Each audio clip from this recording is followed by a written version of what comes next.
Ce matin, on vous présente la 19e édition du tournoi Pee-Wee Bantam de la baie, puis ça va avoir lieu à compter de la semaine prochaine.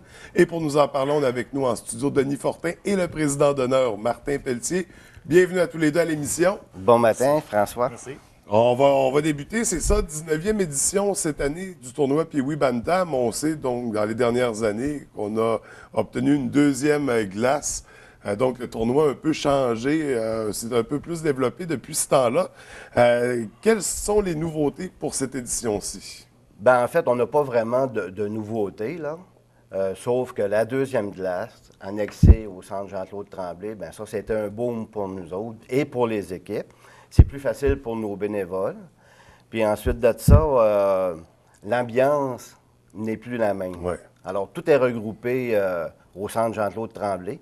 Tandis que quand on avait l'aréna de la base de Bagotville, bien là, il fallait envoyer une équipe là-bas. Les équipes arrivaient là-bas, il n'y avait pas la même animation. Maintenant, on a deux animations, une sur la glace 1, une sur la glace 2. Alors ça, c'est des innovations là, qu'on a fait là, par rapport à la deuxième glace. Donc, c'est un avantage qui est là, qui Oui. reste.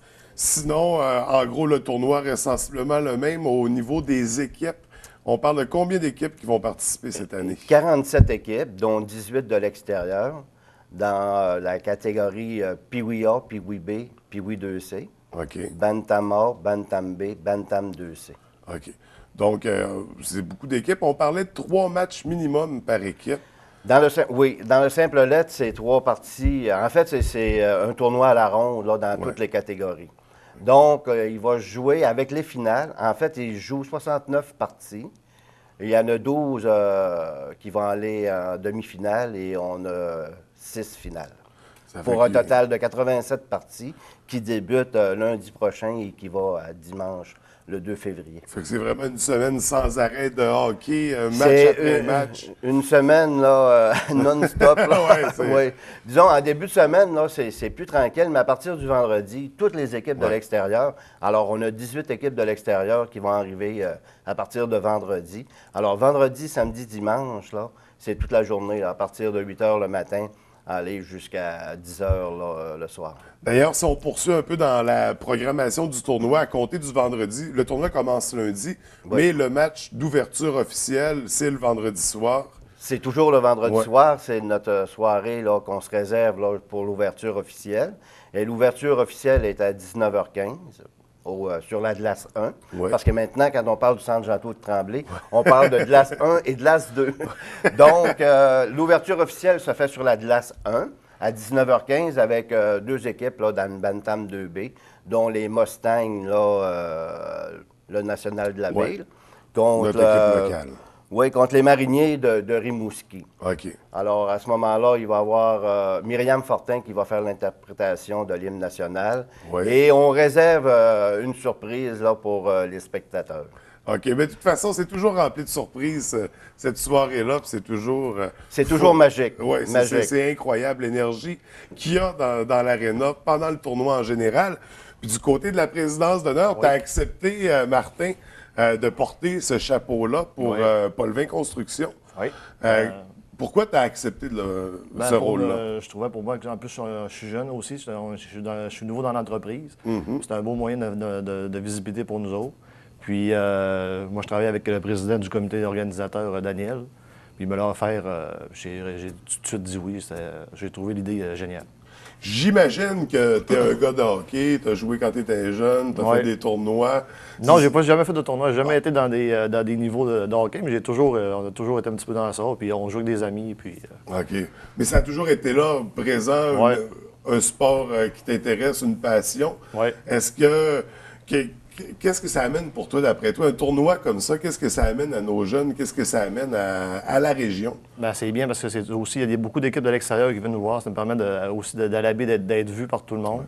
Puis, c'est les jeunes. C'est un bel encadrement pour les jeunes, le hockey aussi. Ça leur permet de l'esprit d'équipe. Ils se développent beaucoup dans ça. Puis, je trouve que pour la baie, c'est une belle opportunité pour nous autres pour l'économie, pour tout ça, les restaurants, tout est touché. Oui, absolument. Puis, c'est ça, avec toutes les équipes qu'on accueille, avec tous les gens qui viennent. D'ailleurs, des équipes qu'on accueille, il y en a beaucoup de l'extérieur. Comment ça fonctionne au niveau de l'hébergement? Bien, en fait, l'hébergement, ça n'existe plus chez nous. On a mis un terme à ça parce que ça devenait de plus en plus compliqué. Puis aujourd'hui, bien, là, faut être très, très, très sélectif. Nous avons une entente là, avec l'hôtel-motel Le Montagnet de Chicoutimi. Alors, les équipes qui réservent chez nous, automatiquement, ont une réservation là, à l'hôtel-motel, les parents et les joueurs et tout le monde. Donc, c'est déjà... Il y a un encadrement qui se fait pour les équipes. Absolument. Pour rendre Absolument. On ne les laisse pas comme ça, là. On les dirige nous autres-mêmes là, vers le Montagnet de Chicoutimi. Puis on parlait à peu près d'une vingtaine d'équipes. Donc, si on fait une moyenne de 12 jeunes par équipe, ça fait quand même beaucoup de gens. Ça fait au-delà de 500 personnes. Plus les parents, plus les coachs, les entraîneurs. Exact. Il va y avoir beaucoup de gens, disons. Ça s'ameuble une partie du motel, du Montagnet. Là. Puis ça, on parlait au niveau du bénévolat, parce qu'il y a toute une grosse équipe qui commence à travailler. Donc, ça fait longtemps que vous êtes sur le tournoi. Depuis septembre, oui. Depuis septembre. On parle de combien de bénévoles en tout? Au total, nous avons 150 bénévoles là, qui vont passer la semaine. Pas les 150 tout en même temps, naturellement. Il faut s'entendre qu'en début de semaine... Ça prend de la place pour les spectateurs aussi. Oui, c'est ça. On ne peut pas remplir l'aréna avec les bénévoles. Point que ça ferait bonne figure. Là. Mais non, 150 bénévoles là, tout au long de la semaine, là, du lundi au dimanche. Puis naturellement, à partir du vendredi, ben là, écoute, on multiplie là, les équipes de bénévoles là, pour pouvoir passer au travers de nos journées. Là. Est-ce qu'il y a encore des besoins au niveau du bénévolat? S'il y a des gens qui voudraient s'impliquer, est-ce que c'est encore le temps?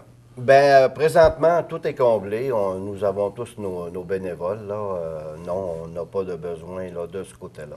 Puis des 150 bénévoles, ça ressemble à quoi, les tâches à accomplir? C'est la billetterie, c'est... Bien, en fait, c'est ça. C'est la billetterie, c'est les repas, c'est... Nous, on s'occupe, on prend en charge, là, on prend le contrôle de l'aréna. Ouais. Alors, les opérateurs, là, ils sont bien contents de nous voir quand on arrive dans la semaine. Alors, on a une équipe là, qui fait du ménage. Il y en a d'autres là, qui nettoient les chambres. Ensuite de ça, il y a des équipes qui s'occupent, des équipes de bénévoles qui s'occupent des équipes de hockey. Il y a les bars. En fait, là, il y a la sécurité. La sécurité, on a besoin de sécurité, naturellement. Alors, parce qu'on empêche là, les parents là, de circuler du côté des chambres des joueurs. Donc, c'est ça, là. C'est pas mal là, le groupe de personnes qu'on a besoin là, pour faire le bénévolat chez nous. Puis ça devient, j'imagine, au fil du temps, c'est les mêmes personnes qui reviennent. Donc, ça doit créer une espèce de grosse famille. Ben, en fait, c'est ça. C'est une grosse famille. Ouais. Voilà, c'est ça. D'une année à l'autre, là, ceux qui ont fait du bénévolat avec nous, là, ils reviennent, puis ils ont hâte là, à l'édition là, du tournoi. Donc, si on veut s'impliquer au niveau du bénévolat, il va falloir attendre pour la prochaine édition, puis s'informer tôt, parce que c'est à partir de septembre que vous commencez à travailler. Voilà, exactement. Donc, on va s'informer justement en septembre pour ça. On va revenir de ton côté, Martin, président d'honneur. Comment ça va se traduire ton rôle pendant le tournoi? Ben, moi, je reçois toutes les équipes. Toutes les équipes, les jeunes, je les reçois un par un, puis je vais leur donner la main, je vais leur dire les bienvenus. Je vais aussi être pour l'ouverture, je vais être présent. Je m'implique, je vais essayer de m'impliquer un petit peu le plus possible aussi pour un petit peu pour l'installation. C'est ça, d'être présent. Je suis là tous les jours. Pour toutes les parties, à partir de lundi, je vais être présent. Jusqu'à dimanche, la dernière partie, je pense qu'elle est à 9 h dimanche, je pense. En tout cas, toute la semaine, on est là. Puis les bénévoles aussi pour... ça va être une grosse semaine de hockey. Une grosse semaine de hockey qu'on n'arrête pas. Entre guillemets, c'est un bon quêteux. Oui. Ben, mon rôle, un petit peu, c'était ça. C'était d'un sens pour féliciter les bénévoles aussi. C'est d'amener un petit peu d'argent nouvelle aussi dans ça. On est allé chercher des commanditaires pour les parties. On était rendu à 24 là, dernièrement, puis on va essayer de toujours en rajouter un petit peu tout le long de la semaine encore, de ce que je vais être capable.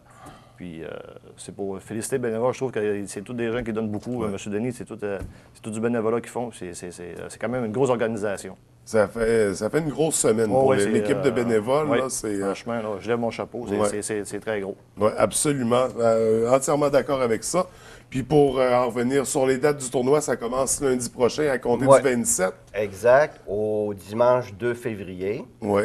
On n'a pas parlé des gagnants. Oui, c'est vrai. Puis des prix de participation. Maintenant, on donne des prix de participation. Et cette année, les jeunes qui vont être pigés vont recevoir un hockey. Et c'est une clé USB. Donc, ça, c'est une nouveauté de cette année. Nos finalistes. Oui. Alors, les finalistes reçoivent une médaille et les gagnants reçoivent la fameuse bague du tournoi Pee-Wee Bantam qui fait partie des annales du tournoi. Là, c'est un incontournable. C'est là pour rester. Ça, c'est un incontournable. Alors, quand, quand le président d'honneur puis le président du tournoi reçoivent les équipes puis qu'ils leur montrent les bagues, les jeunes, au départ, ils sont crinqués là, pour la semaine. La bague qu'on rêve tous de porter à cet âge-là. Oui, la bague de la Ligue nationale. Même les jeunes des anciennes éditions, ils en parlent, puis la bague, c'est bon. On aurait tous voulu l'avoir, cette bague-là. Mais il faut remporter le tournoi. C'est le privilège des gagnants. Voilà. Et j'aimerais, si tu me le permets, là, nommer les commanditaires majeurs. OK, on a Ville de Saguenay, naturellement, l'Hôtel Motel de Montagnet, Derry Télécom, Intercar, Nutrinor, Fédération des producteurs de lait du Québec, Polvin Construction. Et, une chose qui est très importante, nous avons les restaurants comme McDonald's, Mike's, Restaurant Lucerne, Poulet Frit Gagnon, Pizza Maximum, Subway, Marché Richelieu, Coq Rôti, Restaurant La Normande et La Bouchée d'Or. Ce sont tous des restaurateurs qui nous fournissent la bouffe pour la semaine pour nos bénévoles. OK, collations, repas. Oui. Tout. Donc, il y a beaucoup de commerces, beaucoup de gens qui s'impliquent dans le tournoi. On voit que c'est... La collectivité, c'est vraiment... Ils se rassemblent aussi alentour de ça. C'est quand même bien. C'est une bonne... Bien, on reçoit là, annuellement, là, à toutes les années, là, environ là, 15 000 spectateurs, là, entre 10 et 15 000 là, pour la semaine. Là. Puis le vendredi, quand les équipes de l'extérieur arrivent, bien, ils jouent 2 parties là, minimum dans la journée, là. Donc, ils repartent pas là, à Chicoutimi. Ils viennent consommer ici à la baie, là, dans les restaurants et tout ça. Alors, c'est pour ça que nos commanditaires sont très généreux. Oui, ils sont présents pendant l'événement. Oui, c'est ça, exact. Donc, mais c'est une belle participation quand même. Puis pour terminer, j'oubliais de demander, au niveau du coût à l'entrée, c'est combien pour venir profiter du tournoi? L'entrée, c'est 5 l'entrée, puis le passeport est à... Bonne question, ils ne m'en ont pas dit.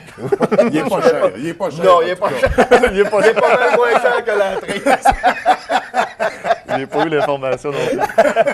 Non, je pense aux alentours, on l'a majoré, mais on doit être peut-être à 13 OK. Mais je me souviens non, pas, mais honnêtement. Mais les commanditaires ont un passeport gratuit, au pire. Oui. Ah, c'est comme tu disais, il est bon. Oui, c'est ça. Donc, écoutez, on invite les gens à participer, à venir assister en grand nombre, venir encourager les équipes. Comme à chaque année, de toute façon, il n'y a jamais eu de problème de participation, je crois. C'est à partir... les gens de la baie, là, se sont appropriés le tournoi Pee-Wee Bantam. C'est un événement apprécié. Le seul facteur là, qui pourrait influencer, c'est le facteur température. S'il fait moins 40, c'est sûr qu'on va avoir moins de monde. Mais étant donné qu'on n'a plus besoin de sortir pour passer d'une glace à l'autre... Bien, ça, c'est un avantage. Ça, c'est un avantage, effectivement. Donc, on vient passer la journée à l'aréna pour sortir. Ouais. C'est ça. Écoutez, je vous remercie d'avoir pris le temps de venir nous présenter la 19e édition. On vous souhaite un beau succès pour le tournoi. Puis au plaisir de se revoir l'année prochaine. Bien, merci François. Merci à toi. Merci.